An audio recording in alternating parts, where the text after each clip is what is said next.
Hello, welcome back to my YouTube channel. Today we have a topic that is earth magnetisms. Earth magnetism क्या है? इसी को हम geomagnetism भी कहते हैं. It is a branch of physics which deals the study of magnetism of earth. यह हमारे पास फिजिक्स की ब्रांच है जिसमें हम स्टडी करते हैं अर्थ की मैग्नेटिज्म्स को. तो जब हम अर्थ की मैग्नेटिज्म की स्टडी करते हैं तो इसमें सबसे पहले हम एविडेंस पढ़ते हैं. हम किन एविडेंस के बेसिस पर हम बोलते हैं कि अर्थ में मैग्नेटिज्म है, और उसके बाद हम पढ़ते हैं कि what is the cause of magnetisms. अगर हमारे पास अर्थ में मैग्नेटिज्म है तो वो किसकी वजह से हमारे पास अर्थ में मैग्नेटिज्म होता है. तो देखिए हमारे पास जो है एविडेंस की अगर हम बात करेंगे तो यहाँ पर सबसे पहले मैंने एविडेंस लिखा है मैग्नेटिक नीडल ऑलवेज अलाइन इन नॉर्थ साउथ डायरेक्शंस. तो देखिए हमारे पास जो है जब भी आप अर्थ के सरफेस पर मैग्नेटिक निडल को, जैसे हमारे पास एक मैग्नेटिक निडल है, इसको अर्थ के सरफेस पर सस्पेंडेड फॉर्म में रखेंगे, हम लटका कर रखेंगे हम, तो ये हमेशा और हमेशा नॉर्थ साउथ डायरेक्शन में रहेगा. इसका मतलब अर्थ के अंदर कोई मैग्नेट बरीड है और उस मैग्नेट्स के नॉर्थ साउथ पोल होते हैं, तभी जाकर ये नॉर्थ और साउथ पोल की डायरेक्शन में रहता है. समझे आप? तो ये एक एविडेंस है. इस एविडेंस के बेस पर कहा गया कि अर्थ में मैग्नेटिज्म है. एक एविडेंस ये है. दूसरा एविडेंस हमारे पास क्या है? दूसरा एविडेंस ये लिया गया कि soft iron core magnetised when buried inside the earth for a long time. देखिए दूसरा एविडेंस ये लिया गया कि जब हम एक सॉफ्ट आयरन कोर को अर्थ के अंदर बरीड करते हैं तो कुछ टाइम्स के बाद वो सॉफ्ट आयरन कोर क्या हो जाता है, वो मैग्नेटाइज हो जाता है. अगर वो मैग्नेटाइज हो रहा है इसका मतलब अर्थ के अंदर कोई मैग्नेट है जो इस सॉफ्ट आयरन कोर को मैग्नेटाइज कर रहा है. समझे आप? इसका मतलब अर्थ में कुछ मैग्नेटिज्म है जिसकी वजह से हमारा सॉफ्ट आयरन कोर मैग्नेटाइज हो रहा है, तभी जाकर हमारे पास जो है ये हम कहते हैं कि अर्थ में मैग्नेटिज्म है. और ये दूसरा एविडेंस हमारे पास निकला कि अर्थ में मैग्नेटिज्म है. अगर हमारा सॉफ्ट आयरन कोर मैग्नेटाइज नहीं होता तो इसका मतलब हमारे पास जो है हमारे पास अर्थ में कोई मैग्नेटिज्म नहीं है. तो इस एविडेंस के बेस पर भी कहा गया कि अर्थ में मैग्नेटिज्म है. अर्थ में मैग्नेटिज्म है तभी जाकर हमारा सॉफ्ट आयरन कोर जो है वो मैग्नेटाइज होता है. समझे आप? जैसे मैंने आपको पहले बोला था कि हम कैसे एक सब्सटेंस को, एक सॉफ्ट आयरन कोर को या स्टील को मैग्नेटाइज कैसे करते थे, हम परमानेंट मैग्नेट कैसे बनाते थे हम. तो एक सॉलिनॉइड के अंदर हम एक सॉफ्ट आयरन कोर को या स्टील को रखते थे हम. तो जब सॉलिनॉइड के अंदर करंट फ्लो करती थी तो उसके दो पोल्स बनते थे, नॉर्थ पोल और साउथ पोल बनता था. तो उन पोल्स की वजह से मैग्नेटिक फील्ड बनती थी. वो मैग्नेटिक फील्ड जो है जिसमें मैग्नेटिक लाइंस ऑफ फोर्स होती थी वो पास ऑन हो जाती थी स्टील और सॉफ्ट आयरन कोर में, और हमारा स्टील और सॉफ्ट आयरन कोर मैग्नेटाइज हो जाता था. तो वैसे ही यहाँ पर भी हमारे पास अगर हम सॉफ्ट आयरन को एक आयरन को हम जमीन के अंदर बरीड करते हैं, उसको मिट्टी के अंदर रखते हैं काफी देर तक और वो मैग्नेटाइज हो जाता है, इसका मतलब अर्थ के अंदर कोई ना कुछ मैग्नेटिज्म है. तो इसके एविडेंस पर भी कहा गया कि अर्थ में मैग्नेटिज्म है. तो दो एविडेंस यहाँ पर लिखे मैंने कि इन दो एविडेंस के बेसिस पर कहा गया कि अर्थ में मैग्नेटिज्म है. तो सबसे पहले ये अर्थ का जो कंसेप्ट दिया गया था कि अर्थ में मैग्नेटिज्म है, वो सबसे पहले कहा था सर विलियम गिलबर्ट ने. उसने कहा था कि अर्थ एक ह्यूज मैग्नेट है. समझे आप? अर्थ हमारे पास एक ह्यूज मैग्नेट है, और वो ह्यूज मैग्नेट्स, उसमें जैसे हमारे पास मैग्नेट में मैग्नेट लाइंस ऑफ फोर्सेस होती हैं या उसके सराउंडिंग में मैग्नेटिक फील्ड होती है, वैसे ही हमारे पास अर्थ के सराउंडिंग में भी मैग्नेटिक फील्ड है. अर्थ की सरफेस पर भी और उसके सराउंडिंग में भी है. और अप्रोक्सीमेट में कहा गया है कि अर्थ की सरफेस पर या अर्थ के सराउंडिंग में दैट इज अप्रोक्सीमेटली कितना मैग्नेटिक फील्ड है, दैट इज 10⁻⁴ टेस्ला के इक्वल है. तो इसको हम ऐसे बोलते हैं, यही मैग्नेटिक फील्ड जो हमारे पास 1 गाज के इक्वल भी होता है, क्योंकि 1 गाज जो होता है हमारे पास जो है वो किसके इक्वल होता है, वो 10⁻⁴ टेस्ला के इक्वल होता है.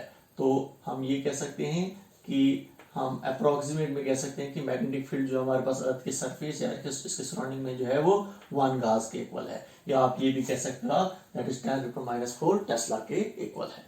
तो ये हमारे पास जो है ये एविडेंसेस हैं कि किन एविडेंसेस के बेसिस पर कहा गया कि अर्थ में मैग्नेटिज्म है।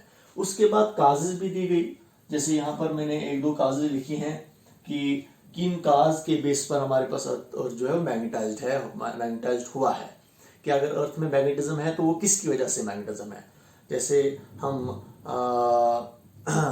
परमानेंट मैग्नेट बनाते हैं, वो कैसे बनाते हैं, स्टील को मैग्नेटाइज करते हैं, वो हमने पढ़ा है, या हम किसी इलेक्ट्रोमैग्नेट बनाते हैं, वो कैसे बनाते हैं। तो वैसे ही हमारे पास अर्थ अगर हमारे पास मैग्नेटाइज्ड हुआ है वो कैसे हुआ है, तो इसकी भी बहुत सारे साइंटिस्ट ने थ्योरीज दी हैं। हालांकि अभी भी इसकी काज जो है वो अननोन है, हालांकि बहुत सारी साइंटिस्ट ने डिफरेंट थ्योरीज दी हैं। कुछ थ्योरीज पर ज़्यादातर हम कहते हैं कॉन्फिडेंस है, तो लेकिन कुछ थ्योरीज पर उतना ज़्यादा कॉन्फिडेंस नहीं है। लेकिन ये आज भी अभी हमारे पास जो है इस पर रिसर्च चल रही है कि अर्थ में अगर हमारे पास मैग्नेटिज्म है तो वो किसकी वजह से मैग्नेटिज्म है। तो देखिए कुछ थ्योरीज दी गई हैं। एक थ्योरी पहले ये दी गई है, molten charred metal in the core of earth produce circulating current when earth rotate about its own axis.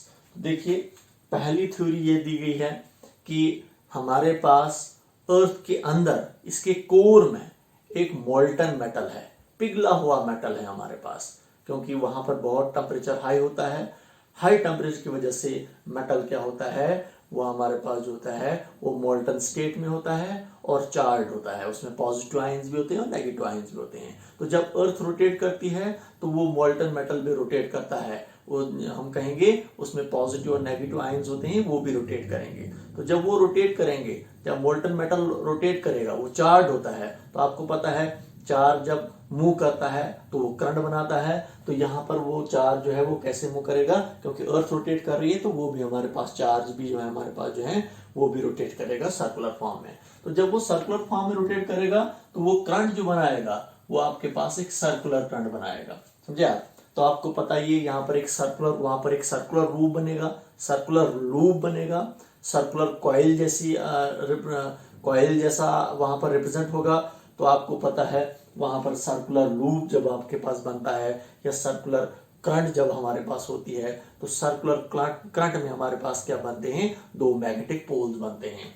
जिस एंड पर हमारे पास करंट फ्लो करती है एंटी क्लॉकवाइज, वो नॉर्थ पोल बन जाता है। जिस एंड पर हमारे पास करंट फ्लो करती है क्लॉकवाइज, वो हमारे पास साउथ पोल बन जाता है। तो वहां पर हमारे पास वो सर्कुलर करंट जो है वो बिहेव करेगा वहां पर एक बार मैग्नेट की तरह, समझे आप। उसमें 2 पोल्स बनेंगे, नॉर्थ और साउथ पोल बनेंगे, क्योंकि सर्कुलर करंट हमेशा और हमेशा 2 पोल्स बनाती है। वो बिहेव करती है जस्ट लाइक अ बार मैग्नेट, एक बार मैग्नेट की तरह बिहेव करती है। उसके 2 पोल्स बनेंगे, नॉर्थ और साउथ पोल बनेंगे। तो जब उसके नॉर्थ और साउथ पोल बनेंगे, इसका मतलब ये बार मैग्नेट बन गया। तो इसकी मैग्नेटिक लाइंस ऑफ फोर्सेस जब निकलेंगी, नॉर्थ से निकलेंगी, जैसे नॉर्थ से निकलेंगी, साउथ में चली जाएंगी, अंदर से होंगी साउथ टू नॉर्थ, तो मैग्नेटिक लाइंस ऑफ फोर्सेस क्या करेंगी, अर्थ को मैग्नेटाइज करेंगी। एक थ्योरी ये दी गई, समझे आप।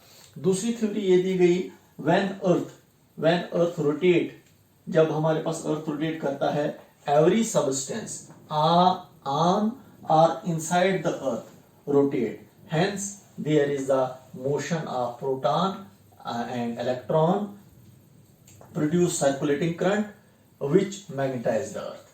तो देखिए ये हमारे पास क्या कह रहा है, ये थ्योरी हमें क्या कह रही है कि अर्थ की सरफेस पर भी और अर्थ के अंदर भी मैग्नेट सब्सटेंसेस हैं, बहुत सारे सब्सटेंसेस हैं। तो वो सब्सटेंस बने होते हैं, हर कोई सब्सटेंस जो है वो एटम से बना होता है, और एटम्स में हमारे पास क्या होते हैं, प्रोटॉन्स और इलेक्ट्रॉन्स होते हैं। तो जब हमारे पास क्या होता है, अर्थ रोटेट करती है, तो अर्थ की रोटेशन के साथ साथ सब्सटेंस भी रोटेट करेंगे। तो सब्सटेंस में हमारे पास प्रोटॉन्स और इलेक्ट्रॉन हैं, वो भी रोटेट करेंगे। जब प्रोटॉन और इलेक्ट्रॉन रोटेट करेंगे तो प्रोटॉन और इलेक्ट्रॉन क्या है, वो चार्ज हैं, तो वो क्या बनाएंगे, एक सर्कुलेटिंग करंट बनाएंगे। तो जब सर्कुलेटिंग करंट बनेगी तो वहां पर भी हमारे पास क्या है, सर्कुलर करंट में हमारे पास मैग्नेटिक पोल्स बनते हैं, नॉर्थ और साउथ पोल बनेंगे। तो जब वो मैग्नेटिक पोल्स बनेंगे तो वो भी हमारे पास क्या करेगा, अर्थ को मैग्नेटाइज करेगा। तो ये दूसरी काज दी गई कि हमारे पास अगर अर्थ मैग्नेटाइज होता है तो वो किसकी वजह से अर्थ मैग्नेटाइज होता है, वो हमारे पास एक सर्कुलर करंट की वजह से अर्थ मैग्नेटाइज होता है। समझिए। तो ये थ्योरीज कुछ हद तक मानी गई कि ये कुछ हद तक ठीक है।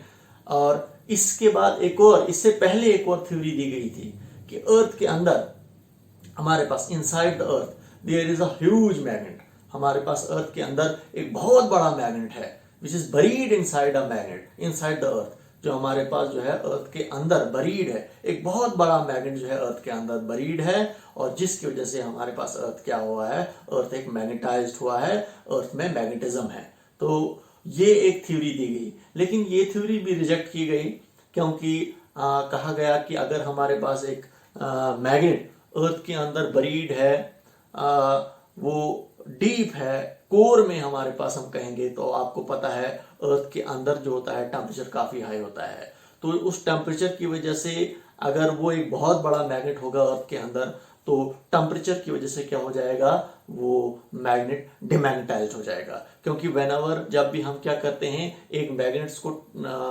हीट करते हैं, एक मैग्नेट्स को टेम्परेचर देते हैं, तो टेम्परेचर बढ़ाने की वजह से, मैग्नेट्स में अगर हम टेम्परेचर बढ़ाते हैं तो उसके टेम्परेचर बढ़ाने की वजह से क्या करता है, एक मैग्नेट अपना मैग्नेटिज्म लूज करता है। जैसे हमारे पास एक फेरोमैग्नेटिक मटेरियल होता है, तो जिससे हम एक परमानेंट मैग्नेट बनाते हैं। तो फेरोमैग्नेटिक मटेरियल को जब हम क्या करते हैं, हम टेम्परेचर देते हैं तो वो अपना मैग्नेटिज्म लूज करता है। वैसे ही यहाँ पर भी अगर हमारे पास हमारे पास क्या है, हमारे पास एक मैग्नेट है, हमारे पास हम यहाँ पर अगर कहेंगे हमारे पास एक मैग्नेट है, अगर वो बरीड है जमीन के अंदर, वहां पर टेम्परेचर काफी हाई होता है, उस टेम्परेचर की वजह से हमारे पास क्या हो जाएगा, ये मैग्नेट डिमैग्नेटाइज हो जाएगा।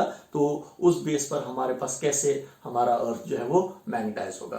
तो ये थ्योरी रिजेक्ट की गई क्योंकि टेम्परेचर की वजह से हमारे पास वो मैग्नेट डिमैग्नेटाइज हो जाएगा, तो हमारे पास जो है अर्थ में तो फिर हमारे पास मैग्नेटिज्म आएगा ही नहीं। तो ये भी एक थ्योरीज दी गई, लेकिन ये थ्योरीज जो है, जो थ्योरीज सर्कुलेटिंग करंट पर बेस्ड हैं, तो इन थ्योरीज को कुछ हद तक माना गया। क्योंकि देखा गया, जैसे हमारे पास एक वेनस होता है, प्लैनेट है, और जब वो सन के इर्द गिर्द घूमता है तो उसकी स्पीड जो होती है वो काफी लो होती है।